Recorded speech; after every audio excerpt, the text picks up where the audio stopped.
Deduction मतलब क्या होता है? मतलब होता है हम लोग को, आपको पता है 5 हेड्स ऑफ इनकम होता है। Salaries, house property, profits and gain from business profession, capital gain, other sources. ये पांचों हेड को टोटल मिला के आता है मेरा ग्रॉस टोटल इनकम। ये ग्रॉस टोटल इनकम से कुछ डिडक्शन होता है। वो डिडक्शन को जैसे हम लोग माइनस करेंगे, जो आता है वो होता है मेरा टैक्सेबल इनकम। मतलब इसके ऊपर हम लोग टैक्स कैलकुलेट करेंगे। Okay everyone. तो देयरफॉर डिडक्शन में क्या क्या आता है, we will be learning in this chapter. Very important from practical point of view, because बहुत जन को इसमें दिक्कत होता है। बहुत जन बोलता है कि हमको टैक्स नहीं देना है, या बहुत जन बोलता है हमको टैक्स कम देना है। वो लोग के लिए ये वाला सिचुएशन काफी जरूरी और इम्पोर्टेंट हो जाता है।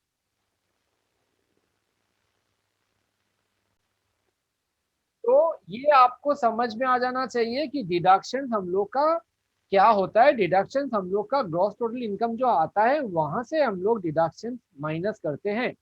डिडक्शन नॉर्मली टैक्स में, ओके, टैक्स में ये एक चैप्टर बोल के डालता है इनकम टैक्स एक्ट में, जिसको अंडर चैप्टर 6 से बोला जाता है।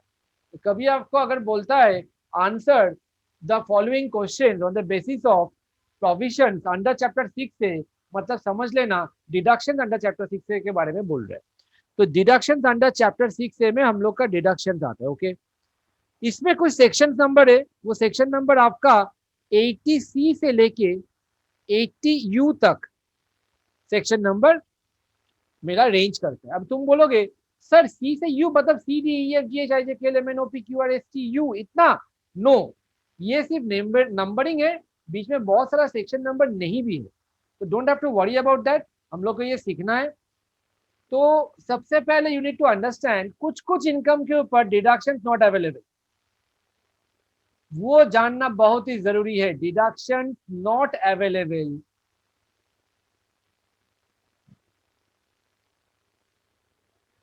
On point number A, long term capital gain.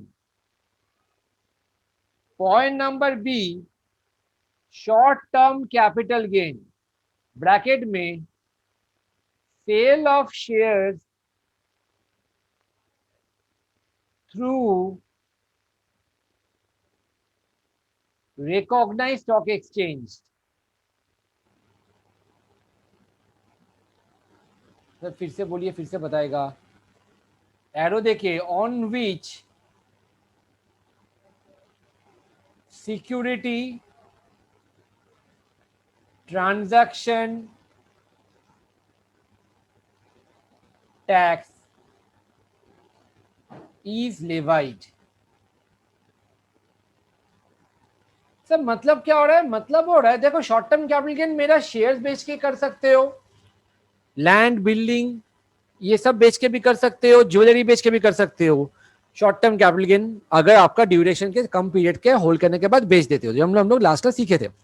But अगर आप शेयर्स को बेचते हो रिकॉग्नाइज स्टॉक एक्सचेंज के थ्रू, मतलब लिस्टेड शेयर हो जाता है, तो वो सब के लिए ना, आपको पता है ना सेबी, या आपको पता है कि सेबी जो बोर्ड है, ये सेबी बोर्ड हम लोग का security exchange board of India होता है, जहां पर स्टॉक मार्केट का पूरा रूल्स एंड रेगुलेशंस को देखता है। ये हेड होता है स्टॉक मार्केट का, जैसे कि बैंकिंग का हेड आरबीआई होता है, वैसे स्टॉक मार्केट का हेड सेबी होता है। तो ये आप शेयर बाई सेल करोगे ना, उसके लिए सेबी को कुछ टैक्स देना पड़ता है, जिसको बोलते हैं सिक्योरिटी ट्रांजैक्शन टैक्स, जिसको शॉर्ट फॉर्म में एग्जाम में यू माइट गेट एसटीटी। तो जो शेयर्स में एसटीटी लगा, शॉर्ट टर्म कैपिटल गेन में एसटीटी तभी लगेगा जब आप इक्विटी शेयर बेचोगे स्टॉक एक्सचेंज के थ्रू, तब एसटीटी लगेगा। तो वो सब शेयर में आपका इनकम अगर होता है, शॉर्ट टर्म कैपिटल गेन अगर होता है, तो उसमें डिडक्शन नहीं होगा। और point number C, casual income, I hope you all remember, इसीलिए अदर सोर्सेज को पहले करवाया है। कैजुअल इनकम क्या होता है? Casual income winning from lotteries, card games, game shows of any kind, betting, gambling, फिर हॉर्स रेस, रेस में जो आपको पैसा मिलता है, वो सब मेरा कैजुअल इनकम हो जाता है। तो ये तीनों इनकम के ऊपर डायरेक्टली मेरा टैक्स कैलकुलेट होगा, कोई डिडक्शन नहीं होगा, ये सब डायरेक्टली मेरा टैक्सेबल इनकम हो जाता है। Okay everyone, long term capital gain में कोई रिस्ट्रिक्शन नहीं है, कोई भी लॉन्ग टर्म कैपिटल गेन हो उसमें डिडक्शन नहीं होगा।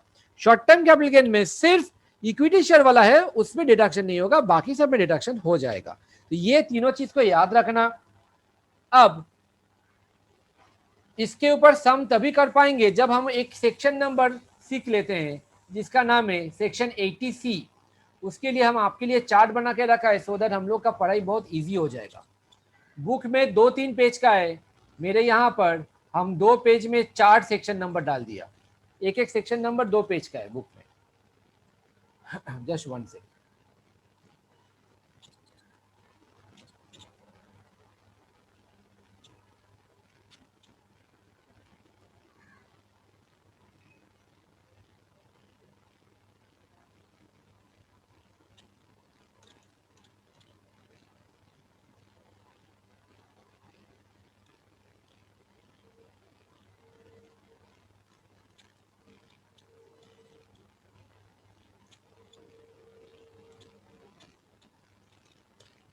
ओके एवरीवन, प्लीज देखो यहाँ पर मैंने हेडिंग बोला चैप्टर का, डिडक्शन अंडर चैप्टर 6 है, राइट?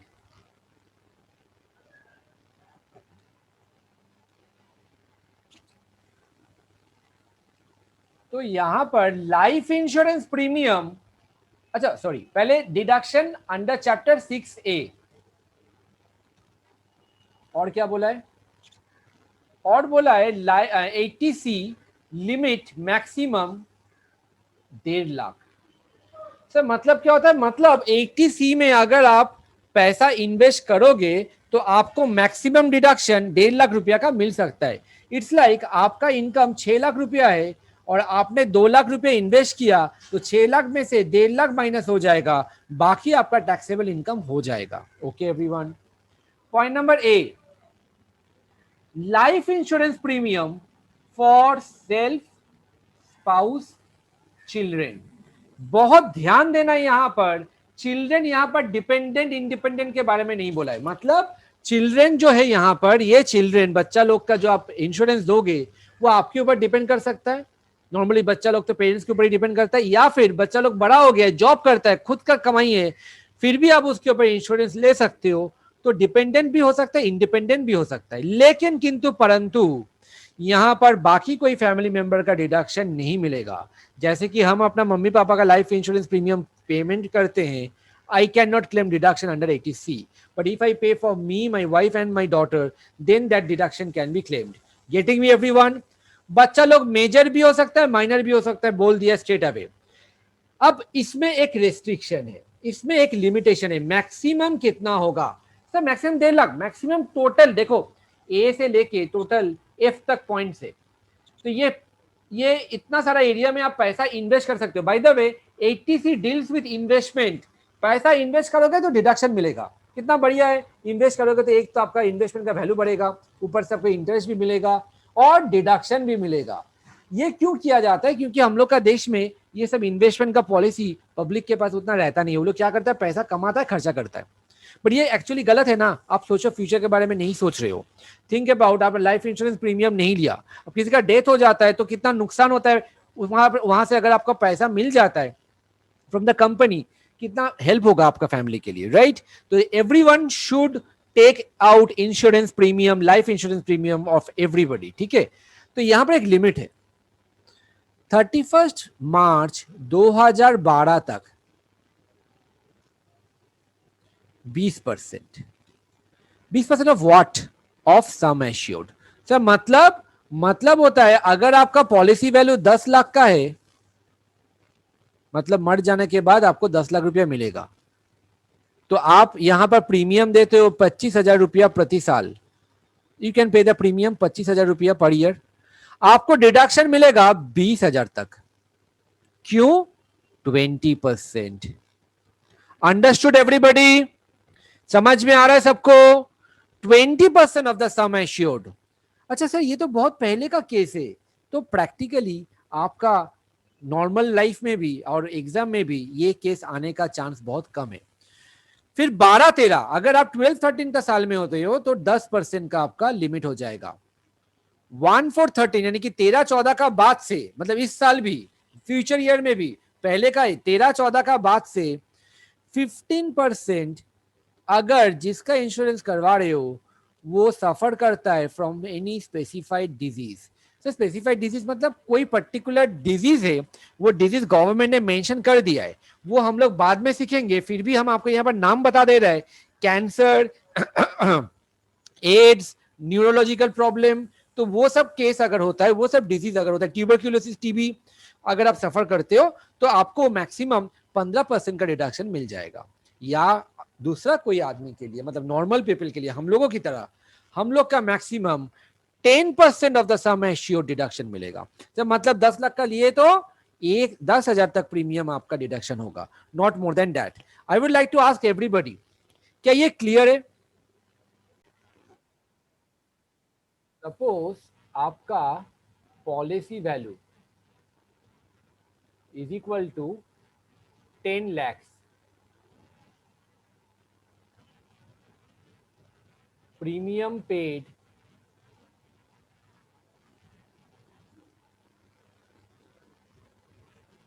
1,80,000।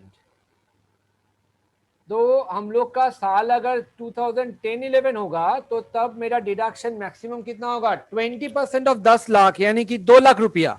आपने प्रीमियम कितना पेमेंट किया? प्रीमियम पेमेंट किया 1,80,000, तो 80C का डिडक्शन आपको 1,80,000 मिल जाएगा। 20% से कम है ना? Okay sir. अच्छा सर, अगर हम लोग का साल 12-13 हुआ तो कितना होगा? तो 80C का डिडक्शन के हिसाब से 10% मैक्सिमम, तो 10 लाख का 10% 1 लाख रुपया आपको डिडक्शन मिलेगा। तो 1,80,000, आपने 1,80,000 पेमेंट तो किया है, लेकिन डिडक्शन आपको 1 लाख का ही मिलेगा, मतलब 80,000 का कोई डिडक्शन नहीं है। और अगर आप करंट ईयर में आ जाते हो, करंट ईयर में का 2021 चलता है, if you are a normal people, insurance जिसका करवा रहे हो is not suffering from any specified disease, तब भी आपका 10% माना जाएगा, तो मैक्सिमम 1 लाख। लेकिन अगर insured is suffering from specified disease, तो फिर 80C के हिसाब से 15% विल बी मैक्सिमम। 10 लाख का 15%, 1.5 लाख रुपया 80C में डिडक्शन जाएगा। तो यहां पर 3 केस आ जाता है डेट्स के हिसाब से। आपको याद रखना है नॉर्मली ये वाला पोर्शन जो मैंने बोल्ड में दिया है, यही पूछता है। Please go through and let me know यहां तक अंडरस्टूड और नॉट। Everybody respond. ये जो परसेंटेज दिया हुआ है 10%, 15%, 20%, ये आपका मैक्सिमम डिडक्शन है। आपने उतना पेमेंट ही नहीं किया तो आपका 2 लाख का कहां से डिडक्शन मिलेगा 10-11 में? तो जितना प्रीमियम पेमेंट किया उतने का डिडक्शन मिलेगा। और बाकी सब केस में मैक्सिमम से ज्यादा पेमेंट हुआ है 12-13 में, तो 1 लाख का डिडक्शन मिला। Got it everyone? These are all maximum deductions. अच्छा, एक चीज में प्रॉब्लम अभी तो देखो, 1.5 लाख का लिमिट ही आता है, तो ये 1.5 लाख में ही आ जाता है। देखो 80C में टोटल 1.5 लाख होना चाहिए, तो 1.5 लाख में ही आ रहा है, कोई प्रॉब्लम नहीं होगा। Now moving on to the next part.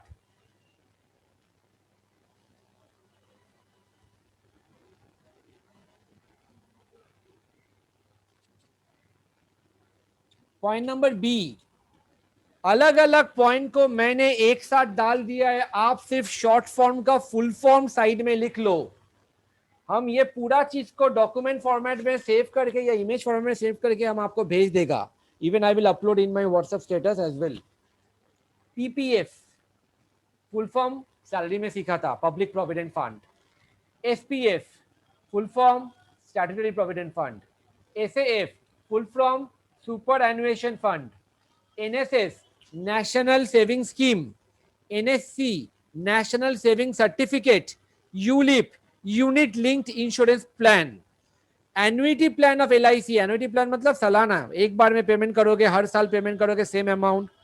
Mutual funds, तो ये सब में अगर आप पैसा इन्वेस्ट करते हो डायरेक्ट आपको डिडक्शन 80C में मिलेगा। सिर्फ एक चीज याद रखना, maximum total deduction under 80C सब कुछ मिला के 1.5 लाख क्रॉस नहीं होना चाहिए। कितना अच्छा हो गया, नाम को याद रखो, शॉर्ट फॉर्म याद रखो, आपको सब समझ में आ जाएगा। ऐसे ही हमने भी रटा था, प्लीज शॉर्ट फॉर्म को याद रखो। PPF, SPF, SF, NSS, NSC, ULIP, पूरा 2-3 पेज का चार्ट को बना के मैंने आपके लिए छोटा कर दिया है। पॉइंट नंबर सी में आ जाइए, रीपेमेंट ऑफ लोन। अच्छा सर, लोन लिया था उसका वापसी कर रहे हैं। हाँ, आप लोन लिए थे उसको रीपेमेंट करोगे। अच्छा सर, लोन किसके लिए? गाड़ी का लोन? नो नो नो, घर का लोन। अच्छा सर, मैंने एक शॉपिंग मॉल खरीदा है, मैंने एक दुकान खरीदा है सर, उसके लिए लोन लिया था। No no no, only residential house. और खरीदने के लिए या बनाने के लिए, रिपेयर के लिए नहीं होगा। तो देखो नीचे में मैंने लिखा है, not for repair and not for commercial property. Repair और commercial property will not be covered. वो सब का रिपेमेंट करोगे तो नो डिडक्शन। डिडक्शन 80C का तभी मिलेगा जब आप घर का कोई लोन रीपे करोगे, वो आपका स्ट्रेट फॉरवर्ड 80C में डिडक्शन मिल जाएगा। Got it everybody? Point number D में आ जाओ। फिक्स डिपॉजिट 5 साल का या उसके ऊपर शेड्यूल बैंक में होना चाहिए। शेड्यूल मतलब नेशनलाइज्ड गवर्नमेंट का बैंक। सर प्राइवेट बैंक होबे ना, चलबे ना, चलबे ना। प्राइवेट बैंक मतलब आप समझो कोटक महिंद्रा, एक्सिस, ये सब। एक्सिस तो नहीं होगा, ये जो प्राइवेट बैंक्स होता है जो नेशनलाइज नहीं है, वो सब में, कोई फॉरेन बैंक में अगर आप फिक्स डिपॉजिट करते हो, ये सब में आप देखोगे इंटरेस्ट रेट काफी ज्यादा रहता है, तो हम लोग इन्वेस्ट कर देता है 5 साल या उसके ऊपर, तो वहां पर 80C का डिडक्शन नहीं मिलेगा। 80C के लिए आपको नेशनलाइज बैंक में ही करना है। या फिर फिक्स डिपॉजिट आप पोस्ट ऑफिस में भी कर सकते हो, लेकिन याद रखना टाइम लिमिट 5 साल या उसके ऊपर होना चाहिए। तो आज के बाद अगर आपको कोई आता है कि मेरे को टैक्स नहीं देना है, मेरा इनकम काफी ज्यादा हो गया है, प्लीज मेरा टैक्स को बचा लीजिए, उसको बोल दीजिएगा आपका कोई फिक्स डिपॉजिट है? बोला ना, तो एक काम करो, 5 साल के लिए एक्स्ट्रा जो आपका इनकम हो गया उसको फिक्स डिपॉजिट कर दो। समझे बात को? कितना अच्छा टैक्स प्लानिंग हो जाता है। उसके बाद आता है बॉन्ड्स ऑफ नाबार्ड। नाबार्ड का तो फुल फॉर्म जानते हो आप, एग्रीकल्चरल बैंक है हम लोग का रूरल डेवलपमेंट के लिए। तो ये बैंक का कुछ बॉन्ड्स इशू होता है, गवर्नमेंट इशू करता है, तो अगर आप उसमें भी पैसा इन्वेस्ट करोगे 80C में straight forward deduction. Point number F is a very important thing practical purpose के लिए। आजकल पेरेंट्स लोग बच्चे का पढ़ाई के लिए एजुकेशन लोन लेता है, उसके साथ वो ट्यूशन फीस भी पेमेंट करता है। पढ़ाई is very important. University, college या स्कूल में अगर वो इंडिया में है और आप पेमेंट करते हो ट्यूशन फी, उसका भी डिडक्शन हो जाएगा, provided maximum for 2 children shall be allowed. देखो मैंने ब्रैकेट में क्या लिखाया है, no donation, no private tuition fee. मैंने डायरेक्टली लिखा दिया था कि आपको कंफ्यूजन ना हो। सर मतलब, क्योंकि पहले मेरा स्टूडेंट लोग मेरे को पूछता था, सर हम आपसे ट्यूशन फीस दिया था सर, प्लीज उसका रिसीप्ट दीजिए। हम बोला हाँ दे देंगे, क्या करोगे? सर पापा बोले उसका 80C का डिडक्शन क्लेम करेंगे। पॉसिबल ना, होबे ना, चलबे ना। प्राइवेट ट्यूशन फी का क्या होगा? आप तो ऐसा भी कर सकते हो, मेरे को जानबूझ के, आप मेरा जान पहचान का हो, आप मेरा पारा का हो, आप मेरा भाई हो, आप मेरे को बोलते हो सर हम आपको 1000 रुपया ज्यादा दे देंगे, आप फीस को बढ़ा दीजिए, 5000 की जगह में 10,000 कर दीजिए, क्योंकि हमको डिडक्शन क्लेम करना है। Cholbena private tuition fees will not be covered under 80C. Tuition fees paid to university, college and school, that is allowable. अब स्टूडेंट पूछता है सर ये जो हम लोग कॉलेज में पेमेंट किया, अभी जो एग्जाम का फीस, अब एग्जाम का फीस में अब उसका डिटेल्स खोलना एक बार, ठीक है? आप एक बार उसका डिटेल्स खोल के देखना, वो डिटेल्स में देखना क्या क्या फीस घुसा हुआ है। Library fees, canteen fees, building fees, और क्या कहता है, स्पोर्ट्स फीस, ये फीस, वो fees, hand fees, tan fees, Saraswati Puja fees, चंदा फीस। ट्यूशन फीस देखोगे एकदम छोटा सा, एकदम मामूली अमाउंट है। मतलब अगर 5,000 6,000 रुपया आपका कॉलेज का फीस है, 1,000 या 1,200 रुपया ट्यूशन फीस है। अब सोचो ये 1,000 1,200 रुपया का ट्यूशन फीस के लिए आप 80C में डिडक्शन क्लेम करोगे? कोई नहीं करता है, इसीलिए सब लोग इग्नोर कर जाता है। लेकिन यही चीज अगर काफी ज्यादा होता है, 50-60 हजार रुपया, तो बहुत गार्जियन लोग ये ट्यूशन फी का डिडक्शन क्लेम कर लेता है अंडर 80C।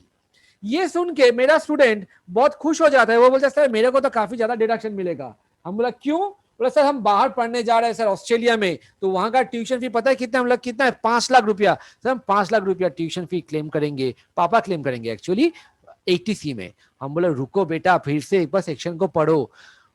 1.5 लाख के ऊपर तो पहले आपको डिडक्शन मिलेगा ही नहीं, नंबर वन। नंबर टू, ये school college and university India में होना चाहिए। बाहर पढ़ने जाओगे तो बाहर का देश का तरक्की होगा, हम लोग का देश में क्या फायदा होगा? इससे डिडक्शन डिडक्शन नॉट अवेलेबल।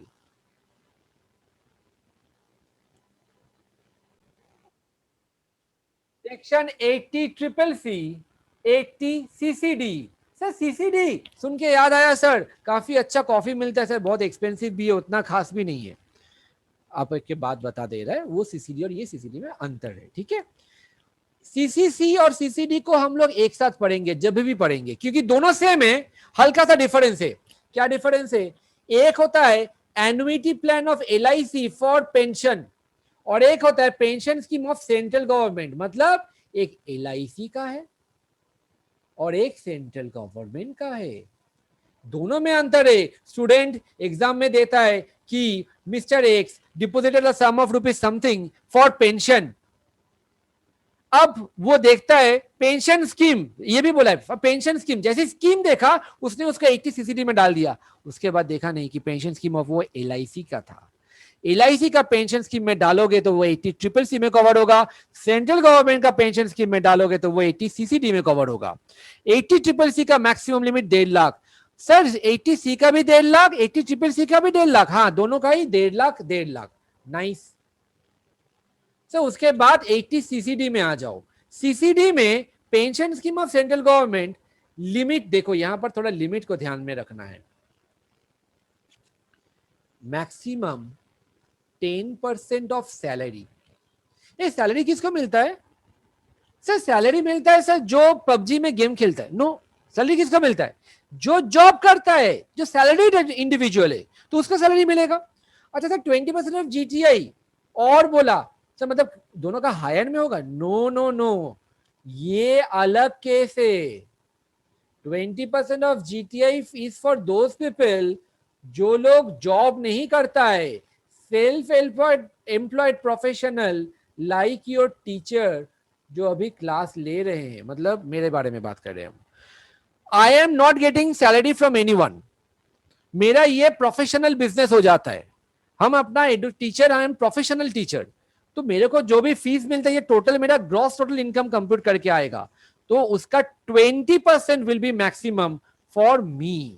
और आप लोगों के लिए मतलब जो लोग जॉब करता है वो लोग का मैक्सिमम होगा 10% ऑफ सैलरी। बोलिए समझ में आया? अब एक बात बोलो, सर आप तो जॉब नहीं करते हो सर, आपको पेंशन कैसे मिलेगा?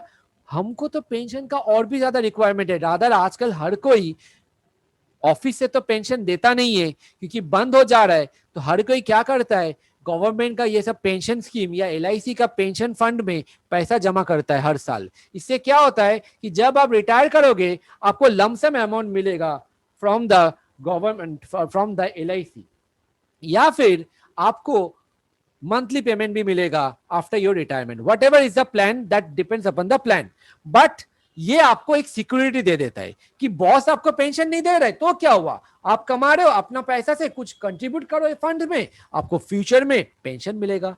आफ्टर रिटायरमेंट आपका लाइफ सिक्योर हो जाता है। गेटिंग मी? तो कोई जॉब करता है तो उसका सैलरी का 10%, और कोई अगर जीटीआई में मतलब कोई अगर जॉब नहीं करता तो उसके लिए 20% ऑफ जीटीआई। जीटीआई में क्या आता है? 5 heads of income. Okay sir, अब एक एडिशनल लिमिट भी आ जाता है, इफ कंट्रीब्यूटेड बाय एम्प्लॉयर।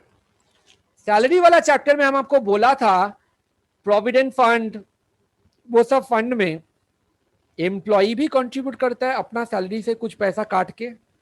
जितना एम्प्लॉय कंट्रीब्यूट करता है मालिक भी अपना पॉकेट से आपका बेनिफिट के लिए वो फंड में पैसा जमा करता है। इट्स लाइक आपका सैलरी से 5,000 रुपया जमा होता है पेंशन फंड में, और मालिक भी वही 5,000 रुपया पेंशन फंड में भी जमा दिया।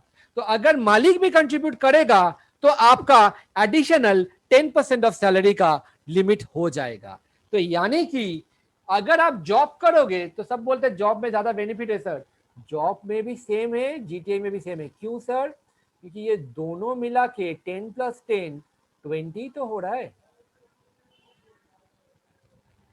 और जो जॉब नहीं करता है उसका भी 20% हो रहा है। तो प्लीज इसको दिमाग में अच्छे से छाप लो, एकदम सिंपल वाला कॉन्सेप्ट है। आपको अमाउंट दे देगा, आपको बोलेगा मैक्सिमम डिडक्शन कितना अवेलेबल है। तो ये हो जाता है मेरा 80C, 80CCC, 80CCD। अब गवर्नमेंट का कैसा देखो, टैक्स हम लोग का देश का कितना गंदा होता है। ये तीनों सेक्शन मिला के लिमिट दे दिया 1.5 लाख रुपया, ओ माय गॉड, और उसका नाम दे दिया 80CCE। तो सीसीई में बोलता है limit max for 80C, 80CCC और 80CCD, मैक्सिमम तीनों मिला के आप 1.5 लाख के ऊपर डिडक्शन क्लेम नहीं कर सकते हो। सर अगर 80C इटसेल्फ अगर 1.5 लाख क्रॉस हो गया तो क्रॉस हो जाने दो, तो CCC और CCD में कोई डिडक्शन आप नहीं मिले, क्लेम नहीं कर पाओगे। तो what ever it is, maximum 1.5 lakh रुपया। 1.5 लाख रुपया आज का जमाने में जिसका 6-7 लाख रुपया इनकम होता है, तो 1.5 लाख रुपया आज का जमाने में बहुत ही कम अमाउंट हो जाता है। बट फिर भी डिडक्शन तो मिलेगा कुछ ना कुछ, और आपका टैक्स तो कुछ ना कुछ कम होगा, ठीक है। अच्छा, ये 1.5 लाख एम्प्लॉयज कंट्रीब्यूशन ऑफ 10% जो था ना, उसको छोड़ के है, मतलब आपको वो वाला डिडक्शन मिलेगा ही मिलेगा। तो वो 1.5 लाख में आप कैलकुलेट मत करना, 80CCE का केस में बता रहे हैं।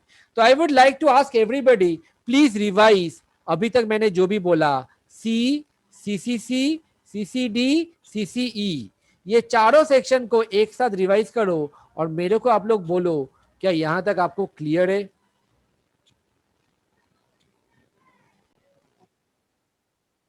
एग्जाम्पल ऑफ 80CCE, ये 1.5 लाख के अंदर है, ये 1.5 लाख के अंदर है, ये एम्प्लॉयर कंट्रीब्यूशन 10% ऑफ सैलरी के अंदर में दिया है, एज्यूम किया 50,000, और एम्प्लॉय भी सेम कंट्रीब्यूट किया, ये भी 10% के अंदर है, 50,000।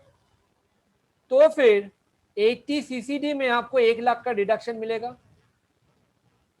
मिलना था, लेकिन एक ऊपर वाला सेक्शन आ जाता है, ये तीनों का बाप, जिसका नाम है 80CCE, बोलता है ये तीनों मिला के आपका 1.5 लाख क्रॉस नहीं होना चाहिए। तो that will be 1,20,000 plus 20, 1,40,000 plus 50, कितना हो गया 1,40,000 प्लस 50, 1,90,000, 1,90,000 आपने इन्वेस्ट किया था, बट आपको डिडक्शन मिलेगा 1.5 लाख का, प्लस एम्प्लॉयर कंट्रीब्यूशन सेपरेटली 50,000। तो टोटल डिडक्शन कितना मिला, ये चारों सेक्शन मिला के 1.5 लाख, और सीसीडी के हिसाब से 50,000। Am I clear everybody? याद रखना, ये डिडक्शन अंडर चैप्टर 6 से ये तभी मिलेगा जब आप खुद कंट्रीब्यूट करते हो, बट यहां पर एम्प्लॉयर कंट्रीब्यूट कर रहा है ना, इसीलिए इसमें कोई रिस्ट्रिक्शन नहीं आ रहा है। सीसीडी में आ जाएगा और सीसीई का रिस्ट्रिक्शन इसके अंदर अवेलेबल नहीं होगा। डिडक्शंस ओनली अवेलेबल अगर आप खुद पेमेंट करते हो। तो हम लोग का फर्स्ट पार्ट हो जाता है। सेक्शन 80D,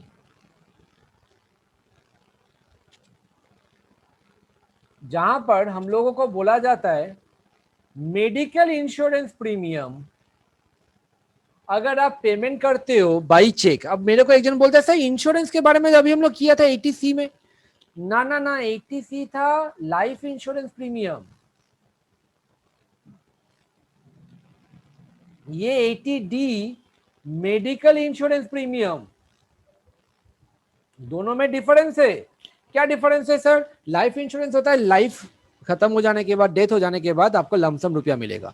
मेडिकल इंश्योरेंस होता है कि अगर आपका कोई तबीयत खराब होता है, कोई डिजीज होता है, कोई ट्रीटमेंट करना पड़ता है आपको, उसके लिए जो इंश्योरेंस किया जाता है उसका पैसा अगर रीइंबर्स होता है इंश्योरेंस कंपनी से, उसको मेडिकल इंश्योरेंस प्रीमियम बोला जाता है। इसको मेडिक्लेम भी बोला जाता है आज के जमाने में, ठीक है। तो ये भी आपका डिडक्शन मिलेगा 80D में। Mind it, medical D, medic ऐसे याद रखना, तो उस हिसाब से डी आता है। तो 80D में मेडिक्लेम का मेरा प्रीमियम डिडक्शन हो जाएगा, प्रोवाइडेड चेक से पेमेंट होना चाहिए। सभी चेक से ही लेता है, बट बहुत जगह में कैश भी लेता है, जो नॉर्मली उतना अच्छा नहीं होता है। तो कैश में अगर आप दोगे तो वो प्रूफ नहीं रहेगा, तो you can not claim deduction. अगर आप चेक से पेमेंट करोगे देन ओनली आपको डिडक्शन मिलेगा। किसको किसको मिलेगा? खुद के लिए पेमेंट करोगे तो मिलेगा, स्पाउस के लिए करोगे तो मिलेगा, या फिर डिपेंडेंट चिल्ड्रन। डिफरेंस आ जाता है 80C और इसके बीच।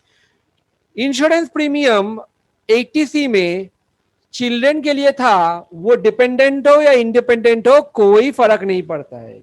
लेकिन 80D में अगर आप मेडिक्लेम करवाते हो बच्चा लोग का, वो बच्चा लोग आपके ऊपर डिपेंडेंट होना चाहिए, उसका अलग से जॉब लगा हुआ है, अलग से पैसा कमा रहा है, फिर भी अगर आप उसका मेडिक्लेम करवा सकते हो, करवा तो सकते ही हो, आपका बेटा है, आपका बेटी है, you can do it, but you can not claim deduction. Getting me everyone? For claiming deduction, that particular children might be, must be dependent on you. Okay sir. और अलग से पेरेंट्स है, पेरेंट्स को अलग से क्यों डाला? पेरेंट्स का अलग स्लैब और ये बाकी लोग का अलग स्लैब. क्या बोलते हैं स्लैब कितना है? पहले हम एक बार लिमिट के बारे में बात कर लेते हैं. इसका भी मैक्सिमम 25,000, इसका भी मैक्सिमम 25,000. मतलब 25 इधर में, 25 इधर में, तो टोटल आपका 50,000 हो जाएगा अगर आप मेडिक्लेम करवाते हो सेल्फ के लिए और पेरेंट्स के लिए. Okay sir. मेरा क्वेश्चन पूछता है सर अगर हम मेडिक्लेम करवाता है सेल्फ प्लस मेरा स्पाउस प्लस पेरेंट्स, तो सर कितना होगा? 25 plus 25 plus 25, 50,000? No, sorry, 25 plus 25 plus 25, 75,000? No, limit 50,000 ही होगा. क्यों सर? क्योंकि सेल्फ और स्पाउस सेम ग्रुप का बिलोंग करता है, लेफ्ट हैंड साइड. अच्छा सर अगर इसके अंदर डिपेंडेंट चिल्ड्रन भी आ जाता है तो तब भी 50,000.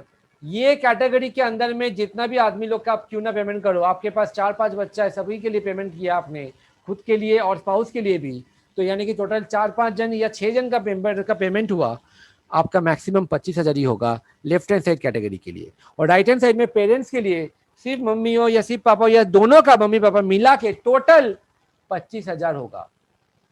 सर मम्मी का अलग लिया है पॉलिसी, पापा का अलग लिया है पॉलिसी, तो सर 25 प्लस 25 50 होगा? नो, इसमें भी 25,000 ही होगा.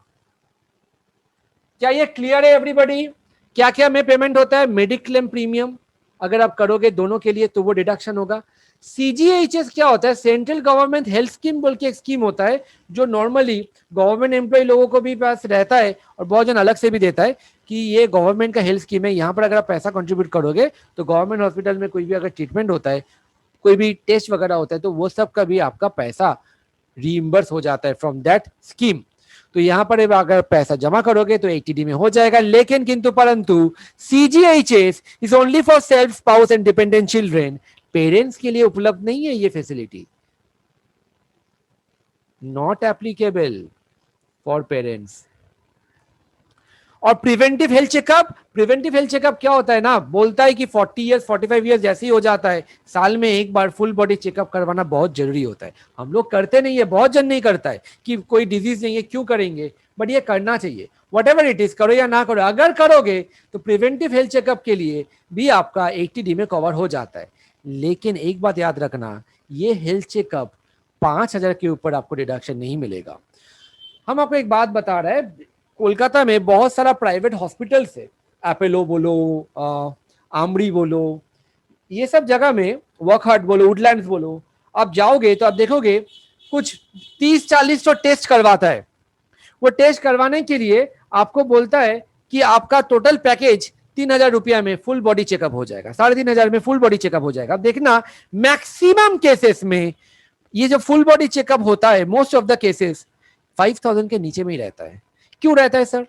क्योंकि वो लोग को भी पता है कि हेल्थ चेकअप के लिए 5,000 के ऊपर कोई खर्चा नहीं करेगा, क्योंकि उसको डिडक्शन नहीं मिलेगा. तो अगर हम 5,000 के ऊपर रख दिया तो मेरे पास कोई नहीं आएगा, हम एक हॉस्पिटल है, दूसरा हॉस्पिटल ऑब्वियसली वो 5,000 के नीचे रखेगा तो उसके पास सब आ जाएगा, because they can claim deduction under section 80D. तो हेल्थ चेकअप का 5,000. अब ये जो 30-40 जो टेस्ट होता है ना, ये 30-40 जो टेस्ट करने में बहुत टाइम लग जाता है. टाइम लग जाता है मतलब आप मान के चलो, आप सुबह जाओगे शाम को लौटोगे हॉस्पिटल से. कुछ कुछ एरिया में, जगह में, कुछ कुछ प्राइवेट हॉस्पिटल में ये लोग क्या करते हैं, ये लोग आपको ज्यादा प्रेशर में नहीं डालता है, ये आपको बोलता है कि if you want you can come to our hospital, एक दिन रह जाओ, एक रात रह जाओ, 2 दिन रह जाओ, 2 दिन तक आपका पूरा टेस्ट करके हम आपको पूरा रिपोर्ट दे देगा. अब यहां पर लोचा हो जाता है. क्या लोचा हो जाता है? टेस्ट का खर्चा 3,000-4,000 रुपया, लेकिन वहां पर रहने का खर्चा कितना हो जाएगा? एक दिन का बेड का चार्ज 5,000-7,000 रुपीज. तो आपने पूरा फुल बॉडी टेस्ट करने के लिए सब कुछ टेस्ट करवाया, हार्ट फार्ट से लेके लंग, किडनी, सब कुछ, eyes and all, each and everything. तो वो टेस्ट करवाने के लिए आपने पूरा 24 आवर्स हॉस्पिटल में रह गया, उसके लिए 1 दिन का बेड चार्ज दिया। और वो सब हॉस्पिटल में रहने का मन भी करता है क्योंकि वो सब एकदम हाई एंड हॉस्पिटल्स होता है। तो बहुत जन ये लोग वहां पर घूमने के लिए भी चला जाता है कि चलो ये साल में एक बार हम लोग वहां पर अच्छे से खाएंगे, वहां पर टीवी देखेंगे। तो एकदम लग्जरियस वे ऑफ लाइफस्टाइल होता है, अमीर आदमी लोग ऐसा ही करता है। तो यहां पर खर्चा कितना हो जाएगा, 15-20 हजार रुपया खर्चा हो जाएगा फुल बॉडी टेस्ट। क्या आपको डिडक्शन मिलेगा? तो डिडक्शन सिर्फ 5,000 तक ही मिलेगा। खर्चा आप कुछ भी करो ना, क्या फर्क पड़ता है इनकम टैक्स डिपार्टमेंट का, आपका पैसा है, आप कुछ भी करो। But deduction maximum 5,000। This deduction shall be included in the maximum deduction of 25,000। मतलब 5,000 का हेल्थ चेकअप लेके मैक्सिमम 25,000 होना चाहिए।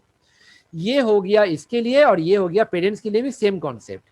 अब एक बहुत इंपॉर्टेंट बात मैंने यहां पर लिखा है, देखो maximum 50,000 if senior citizen. Sir इसका मतलब क्या है सर? इसका मतलब होता है कि अगर आप सीनियर सिटीजन हो जाते हो या फिर आप सीनियर सिटीजन का ट्रीटमेंट के लिए खर्चा करते हो, तो फिर आपका लिमिट 25 के जगह 50,000 हो जाएगा। सर ये बात समझ में नहीं आया, एकदम समझ में आएगा, we just wait. Ready everyone? सोचो आपका एज 25, आपका पेरेंट्स का एज 55, डैड 50, मॉम। अब ये लोग के लिए मेडिक्लेम लिया, प्लस सेल्फ के लिए भी मेडिक्लेम लिया। कुछ भी मेडिक्लेम हो सकता है, करोड़ रुपया का मेडिक्लेम पॉलिसी ले सकते हो, साल में आपका 1,00,000-2,00,000 रुपया का प्रीमियम दे सकते हो, उसमें कोई प्रॉब्लम नहीं है इनकम टैक्स डिपार्टमेंट को। लेकिन डिडक्शन आपको मैक्सिमम कितना मिलेगा? यहाँ पर 25,000 और ये दोनों के लिए 25,000। 50,000 क्रॉस नहीं करेगा। ठीक है, ये हो गया एग्जाम्पल 1।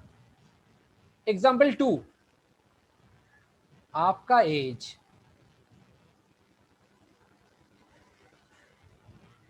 60, आप 62 मानो चलो, आपने मेडिक्लेम लिया सेल्फ के लिए, स्पाउस के लिए। स्पाउस का एज 60 ईयर्स, लिमिट कितना होगा? लिमिट 50,000 हो जाएगा, क्योंकि जिसके लिए आप करवा रहे हो उसका एज सीनियर सिटीजन हो जाता है, 60 ईयर्स क्रॉस कर जाता है। Getting me everyone? Example 3, self age 50, parents age 90। आपने दोनों का इंश्योरेंस पॉलिसी करवा रहे हो। एक सेकेंड,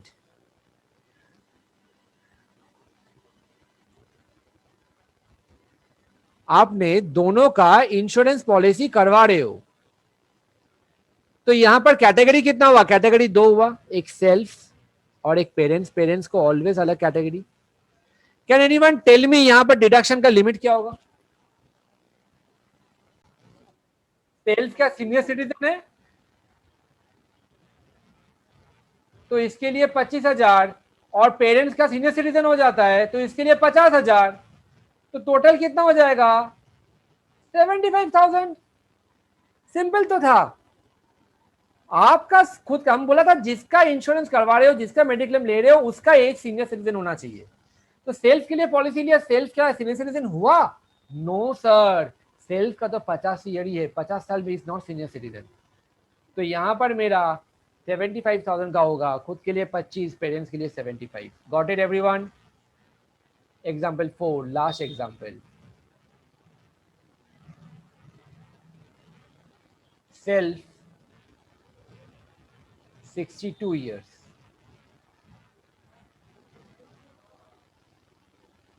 इसके लिए कितना होगा? और फादर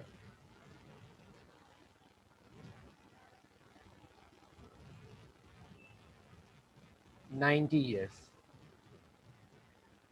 बोलो कितना होगा टोटल?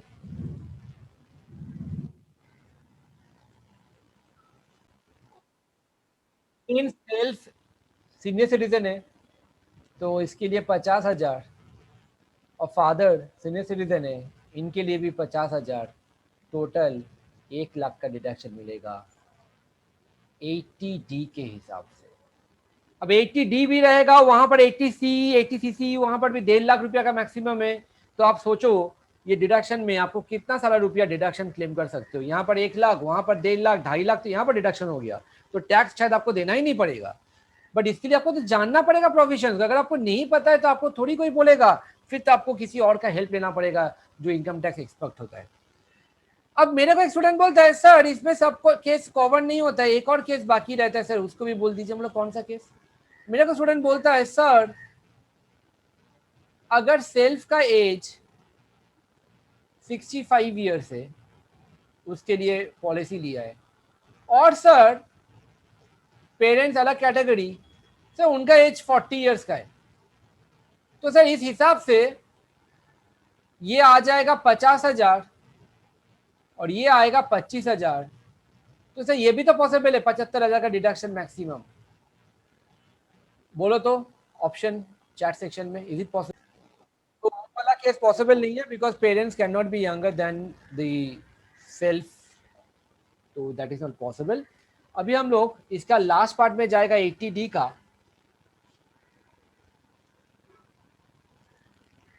इसमें लिखो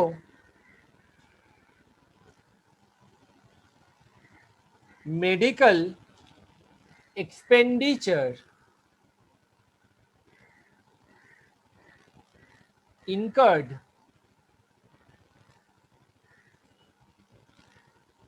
shall be allowed as deduction provided mediclaim has not been taken.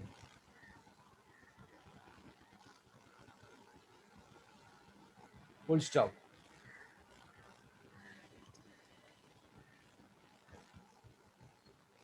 इसी के साथ related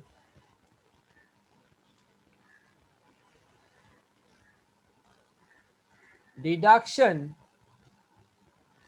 available only when medical expenditure is incurred for senior citizens.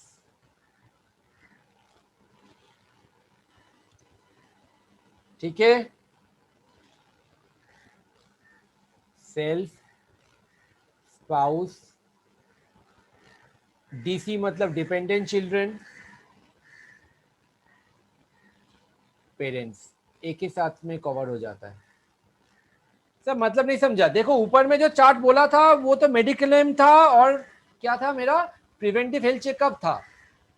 यहां पर बोल रहे आपने मेडिक्लेम नहीं लिया, आपने एक्चुअल में मेडिकल एक्सपेंडिचर किया इनकर्ड, तो वो मेडिकल एक्सपेंडिचर अगर आप इनकर करोगे तो वो भी आपका डिडक्शन आप क्लेम कर सकते हो, provided you are incurring that expenditure for senior citizen. मतलब अगर आपका खुद का ट्रीटमेंट के लिए खर्चा हुआ, अगर आप सीनियर सिटीजन हो जाते हो तो आपको डिडक्शन मिलेगा, या फिर आपका पेरेंट्स के लिए करते हो, पेरेंट्स सीनियर सिटीजन है तो भी आपको डिडक्शन मिलेगा।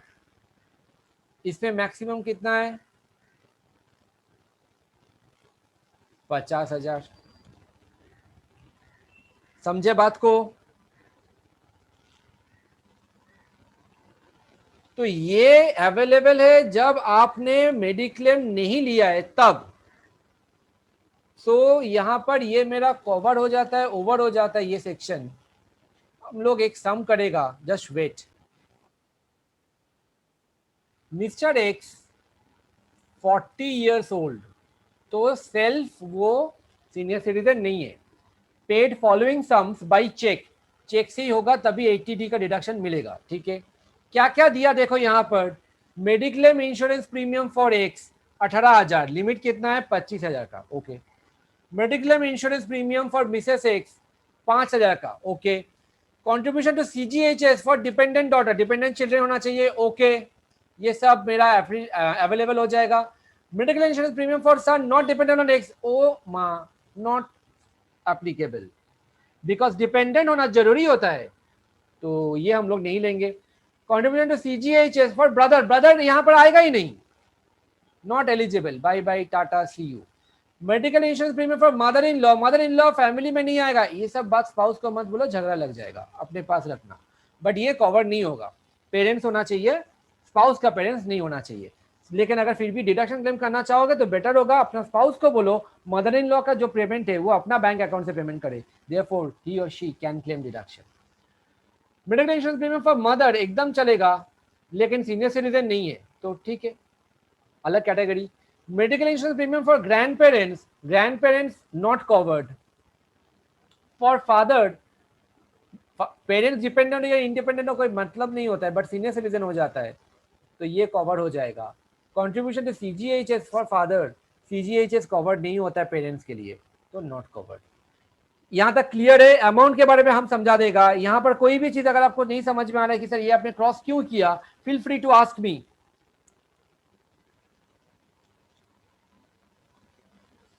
ओके एवरीवन, तो हम लोग दो कैटेगरी वाइज करेंगे। एक है जो पहला वाला कैटेगरी था लेफ्ट हैंड साइड वाला, सेल्फ, स्पाउस और डिपेंडेंट चिल्ड्रन, और एक पेरेंट्स वाला, क्योंकि दोनों का अलग अलग होता है। ठीक है, चलिए शुरू करते हैं।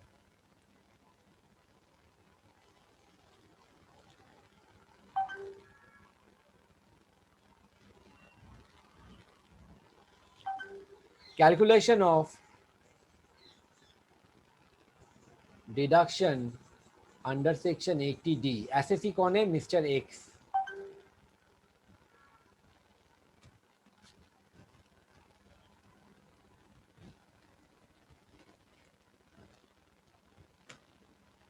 एक सेकेंड, अरे क्या हो गया?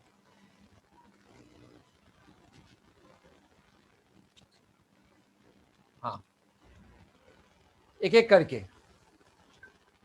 सबसे पहला mediclaim for himself 18,000। Next mediclaim for Mrs X 5,000। फिर CGHS for dependent daughter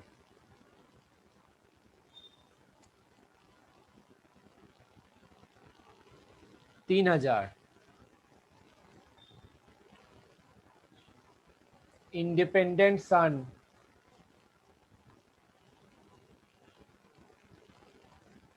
not eligible.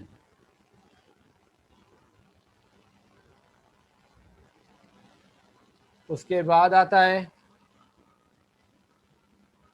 Brother, same चीज, not eligible. Mother in law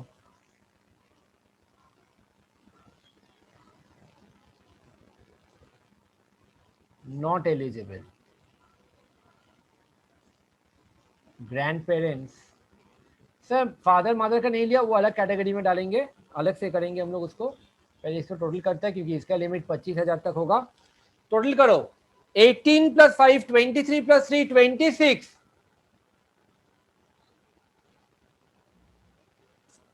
maximum limit 25,000 cross कर गया तो उसको आउटर कलर में डाल दिया। Got it everyone? अब इसके बाद आता है पेरेंट्स।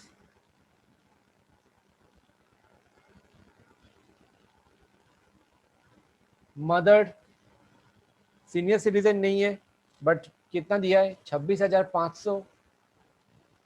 फादर 32,000। टोटल कितना होता है? 58,500।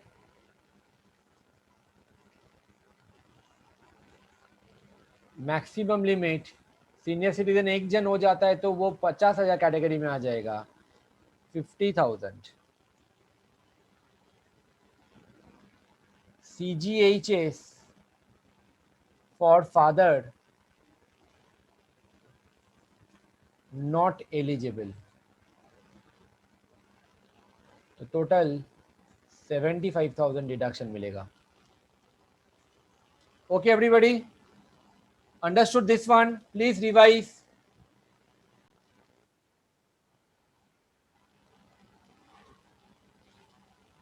Mr. Ram, 38 years, illustration 7A, has incurred the following expenses. अच्छा एक सेकेंड, एक डाउट आया। Mediclaim insurance premium paid for himself 9,000, spouse 8,000, कोई बात नहीं चलेगा। डिपेंडेंट चिल्ड्रेन 6,000, गजब है, बढ़िया है, बहुत बढ़िया है। Medical insurance premium paid for father अलग कैटेगरी में आ जाएगा, तो ये तीनों को अलग कैटेगरी। प्रिवेंटिव हेल्थ चेकअप नहीं आएगा। Preventive health checkup expenditure for himself ये आ जाएगा। टोटल करके हम लोग को देखना है कितना आ रहा है, ठीक है। चलिए आगे बढ़ता है। पहले तो सेल्फ, स्पाउस, डिपेंडेंट चिल्ड्रेन ऐसे भी कर सकते हो या लास्ट सम की तरह भी कर सकते हो, कोई प्रॉब्लम नहीं है।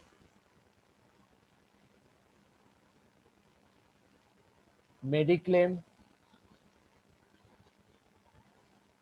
For self 9,000, mediclaim for spouse 8,000, mediclaim for dependent children 6,000, 14 + 9 23,000, 25,000 के नीचे है तो बहुत ही बढ़िया है। लेकिन भूल मत जाओ, हम आपको बोला था 3 चीज होता है, एक मेडिक्लेम, एक प्रिवेंटिव हेल्थ चेकअप और एक CGHS। तो प्रिवेंटिव हेल्थ चेकअप भी यहां पर आ जाएगा। प्रिवेंटिव हेल्थ चेकअप कितना लिमिट है इसका? इंडिविजुअली 5,000, कितना दिया है? 4,000, बढ़िया है। टोटल कितना होता है? 27,000, कितना मिलेगा सर? 25,000। तो रिस्ट्रिक्टेड टू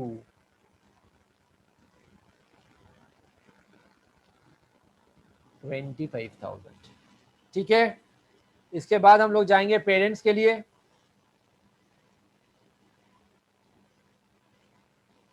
अच्छा एक चीज गलत हो गया मेरा, प्रिवेंटिव हेल्थ चेकअप में रेस्ट्रिक्शन नहीं था, रेस्ट्रिक्शन था CGHS में, CGHS में, तो ये मेरा कवर्ड है। जल्दी से चार्ट में आ जाओ आप लोग, देखो वहां पर मिलेगा आपको। कॉपी में आ जाओ, कॉपी में चार्ट दिया था मैंने।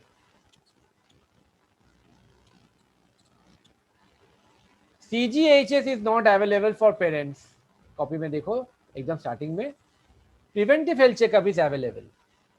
इसके बाद आता है हम लोग का पेरेंट्स के लिए।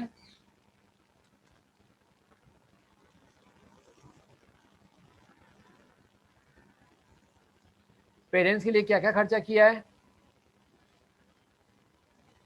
Medical insurance premium for father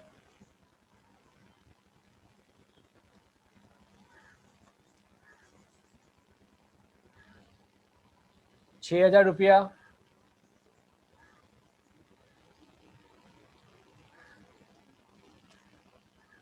और क्या है? नहीं, I am very sorry, that was 18,000, गलत लिख दिया। और क्या है? प्रिवेंटिव हेल्थ चेकअप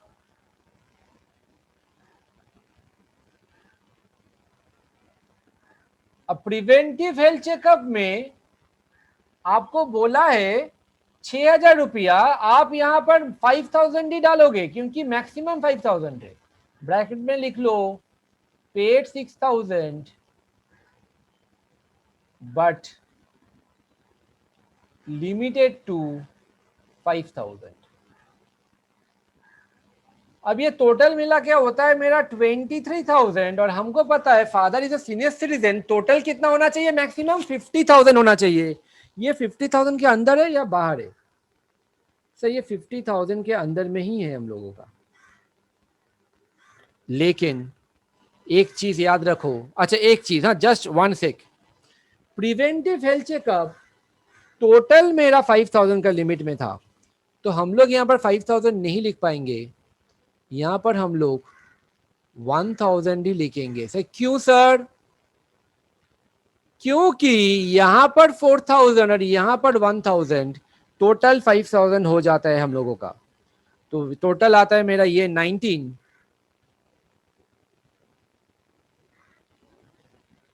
तो टोटल करो कितना आ रहा है बोलो एक बार।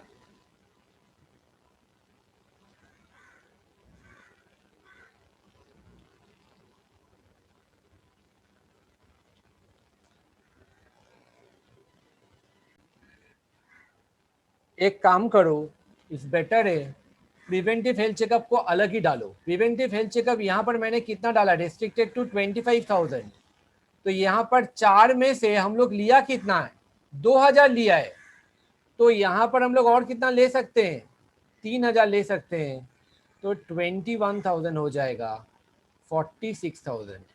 सर समझे नहीं sir?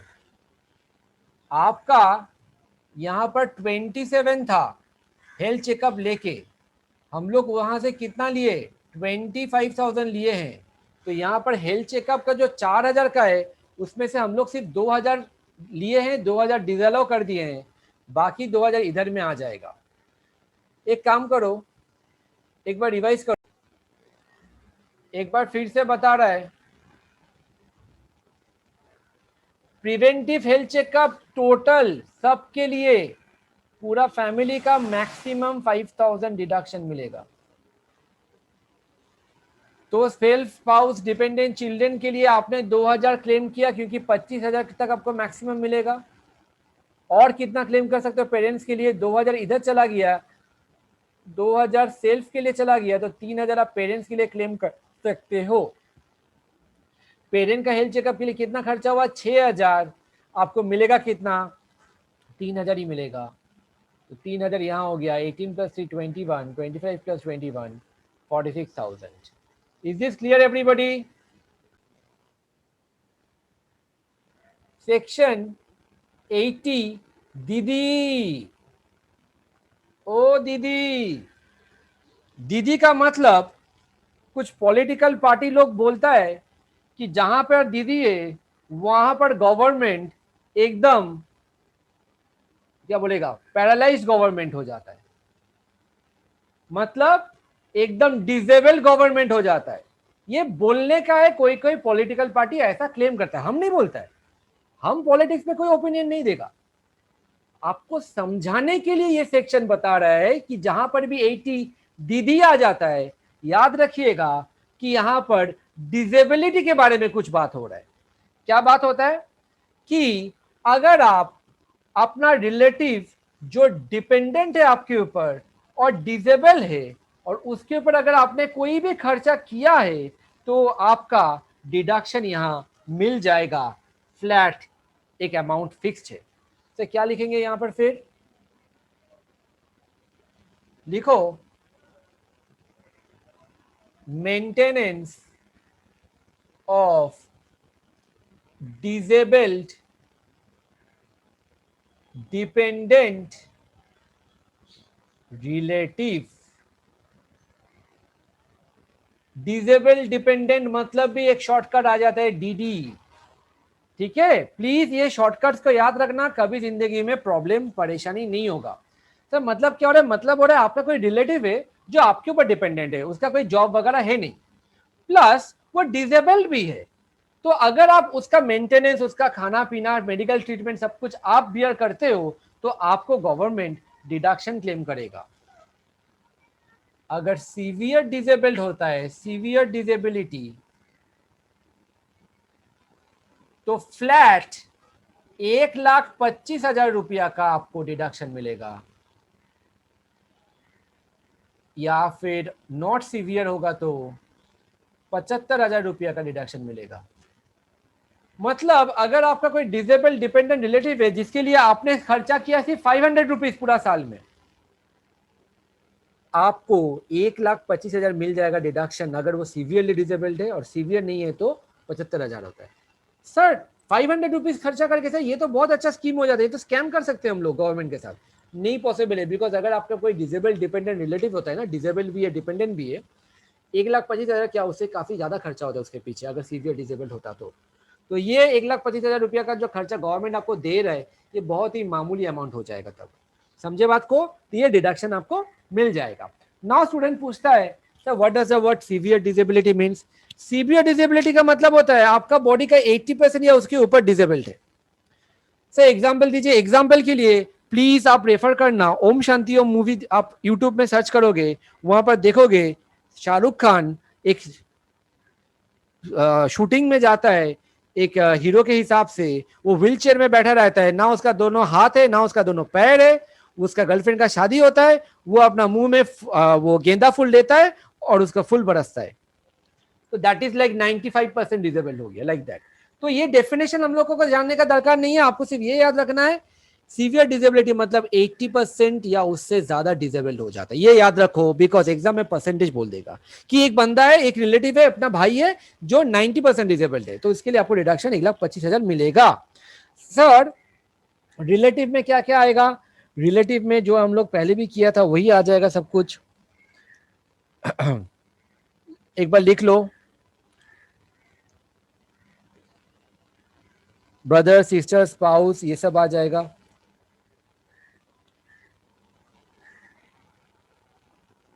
Relative, spouse, children, parents, brothers and sisters, ये छोटा फैमिली हो जाता है। वो सूरज बरजाटिया वाला, वो हम आपके कौन हम साथ साथे वाला फैमिली नहीं होता है, जहां पर ससुराल का कोई आदमी या कोई मेंबर इंक्लूड नहीं होगा।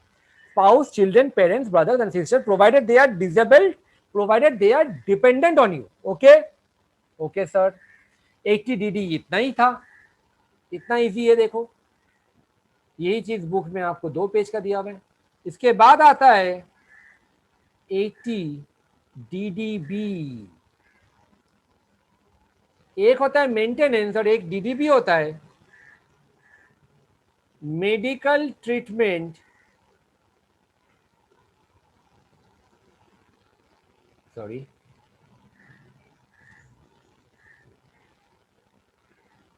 Medical treatment of specified disease.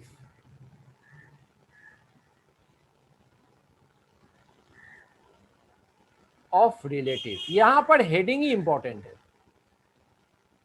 Medical treatment of specified disease of relative, एक तो रिलेटिव होना चाहिए और स्पेसिफाइड डिजीज होगा, उसका ट्रीटमेंट अगर आप करवाओगे तो फिर आपको 80 में DDB में डिडक्शन मिल जाएगा, मैक्सिमम ₹40,000।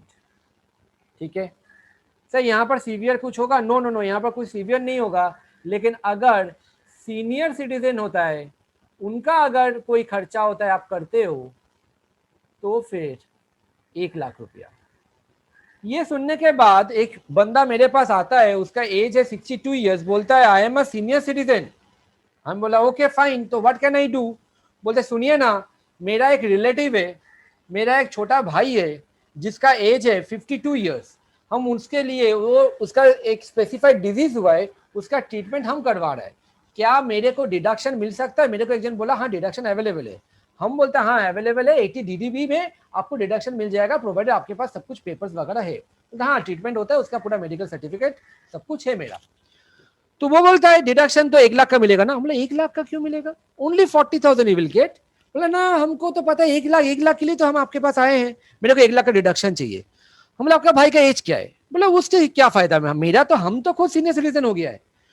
हम उनको समझाया है कि देखिए जिसका ट्रीटमेंट हो रहा है उनका एज होना इंपॉर्टेंट है, आपका एज क्या हो जाएगा नहीं है वो इंपॉर्टेंट नहीं है। सिंस आपका ब्रदर का एज 52 ईयर्स का है, he is not under senior citizen category, तो फिर आपको डिडक्शन 40,000 का मिलेगा। तो मतलब 1,00,000 का डिडक्शन क्लेम करने के लिए और 8 साल यानी कि 60 ईयर्स क्रॉस करेगा उसका भाई, देन ओनली आपको ये डिडक्शन क्लेम कर सकते हो।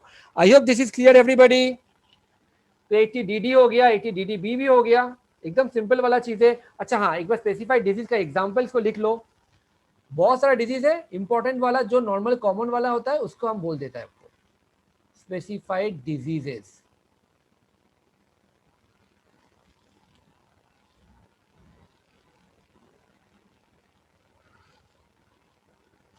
Cancer,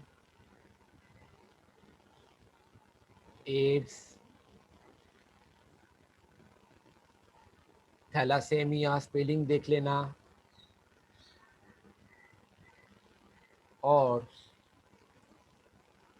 neurological disease, nerve related. ठीक है, तो नर्व रिलेटेड बहुत सारा डिजीज होता है, जिसमें से एक इम्पॉर्टेंट होता है पार्किंसन डिजीज। ये बहुत ही आजकल कॉमन हो रहा है, इवन ब्लैक वाला मूवी में भी दिखाया था।